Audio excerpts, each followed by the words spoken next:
Matthew chapter 9. Jesus stepped into a boat, crossed over, and came to his own town. Some men brought to him a paralyzed man, lying on a mat. When Jesus saw their faith, he said to the man, "Take heart, son, your sins are forgiven." At this, some of the teachers of the law said to themselves, "This fellow is blaspheming." Knowing their thoughts, Jesus said, Why do you entertain evil thoughts in your hearts? Which is easier, to say, "Your sins are forgiven," or to say, "Get up and walk"? But I want you to know that the Son of Man has authority on earth to forgive sins. So he said to the paralyzed man. Get up, take your mat, and go home.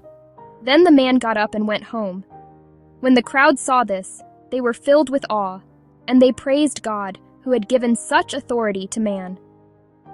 As Jesus went on from there, he saw a man named Matthew sitting at the tax collector's booth. Follow me, he told him, and Matthew got up and followed him. While Jesus was having dinner at Matthew's house, many tax collectors and sinners came and ate with him and his disciples. When the Pharisees saw this, they asked his disciples, "Why does your teacher eat with tax collectors and sinners?" On hearing this, Jesus said, It is not the healthy who need a doctor, but the sick. But go and learn what this means. I desire mercy, not sacrifice, for I have not come to call the righteous, but sinners. Then John's disciples came and asked him, How is it that we and the Pharisees fast often, but your disciples do not fast? Jesus answered, How can the guests of the bridegroom mourn while he is with them? The time will come when the bridegroom will be taken from them. Then they will fast. No one sews a patch of unshrunk cloth on an old garment, for the patch will pull away from the garment, making the tear worse. Neither do people pour new wine into old wineskins. If they do, the skins will burst, the wine will run out, and the wineskins will be ruined. No, they pour new wine into new wineskins, and both are preserved. While he was saying this, a synagogue leader came and knelt before him and said, "My daughter has just died, but come and put your hand on her, and she will live." Jesus got up and went with him, and so did his disciples. Just then, a woman who had been subject to bleeding for 12 years came up behind him and touched the edge of his cloak. She said to herself, "If I only touch his cloak, I will be healed." Jesus turned and saw her. Jesus said, Take heart, daughter, your faith has healed you. and the woman was healed at that moment. When Jesus entered the synagogue leader's house and saw the noisy crowd and people playing pipes, he said, Go away, the girl is not dead but asleep. But they laughed at him.